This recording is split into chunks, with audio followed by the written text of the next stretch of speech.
असद इसमें जो सबसे बड़ा मसला है वो ये है कि चूंकि जंग जो है वो इराक और सीरिया में लड़ी गई थी।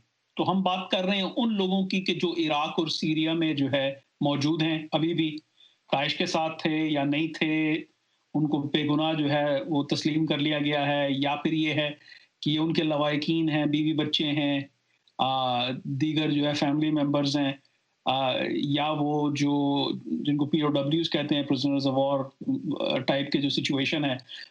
तो ये एक ऐसे माहौल में है अनफॉर्चुनेटली कि मेन स्ट्रीम में इनको लाना या इनका कोई पक्का बंदोबस्त करना कि ये दोबारा से जो है सिक्योरिटी का इशू ना बन जाए, दोबारा से ये अपना जो इनकी जो गुज़श्ता एक्टिविटीज़ थी वो उनमें दोबारा ना चले जाएँ।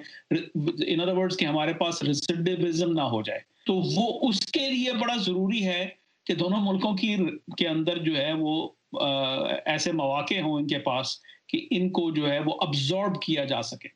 अब प्रॉब्लम अगर दोनों मुल्कों में देखा जाए तो रियासतें दोनों जो हैं मुल्कों की, वो ना होने के बराबर हैं। कि वहाँ पे अगर जिस तरह से आप कह रहे हैं कि दोनों रियासतें जो हैं वो ना होने के बराबर हैं, तो इराक में जब ये कैंप्स बंद हो जाएँगे जिनमें ये लोग रह रहे हैं, तो इनको अगर वापस पुश कर दिया जाता है टुवर्ड्स द मेन स्ट्रीम या उनके आबाई घरों की तरफ या जिन इलाकों से वो बिलॉन्ग करते हैं, तो इसमें तो एक और काफ़ी बड़ा जो है वो क्राइसिस डेवलप हो सकता है। तो आलमी आलमी बरादरी क्यों खामोश है इस पे? ये नोटिस नहीं ले रही इसका या आलमी बरादरी को अपने इस वक़्त मसाइल हैं?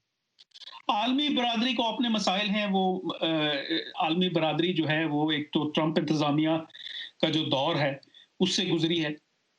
ट्रंप इंतज़ामिया ने मिशन अकम्प्लिश डिक्लेयर कर लिया था कि भाई इनको तो हमने कला कमा कर दिया इनका, दाइश का। मैंने वादा किया था, मैंने कर दिया, अब मुझसे और ना माँगो कुछ भी। हमारी ज़िम्मेदारी तो पूरी हुई, अब जो है ये जो इलाके के अंदर जो रियासतें हैं, स्टेक होल्डर हैं, ये वो जाने और उनका काम जाने। तो ये वाला एक एटीट्यूड रहा है। मगरिबी ममालिक को अकेले कुछ कर नहीं सकते, गो के मगरिबी ममालिक इससे बहुत ज़्यादा खौफज़दा हैं, क्योंकि रेफ्यूजीज़ वगैरह और बहुत सारे लोग दाइश के उनके मुल्कों से गए थे। उनके राइट। लवाहिकीन हैं। बहुत सारे लोग कह रहे हैं कि भाई जो है बहुत सारे केसेस सामने आए हैं कि जी हम बरतानवी सिटीज़न हैं, हमें वापस ले लिया जाए, हमें माफ़ कर दिया जाए, गलती हो गई।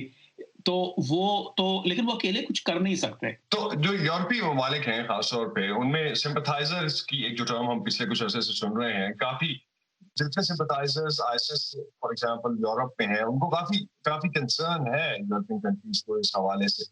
तो अगेन ब्रिंग बैक द आलमी बरादरी, इराक और शाम से जो लौटने वाले अस्करियत पसंद हैं, उनसे कितना खतरा है यूरोप का?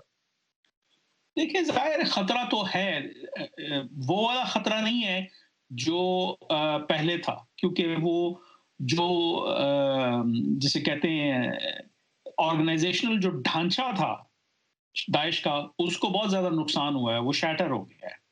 तो अब वो जो ऑर्गेनाइज्ड लेवल पे तो लोग नहीं हैं, लेकिन ये बहुत सारे लोग ऐसे हैं कि जो अपने मुल्कों में जाके तो सिक्योरिटी के इश्यूज क्रिएट कर सकते हैं।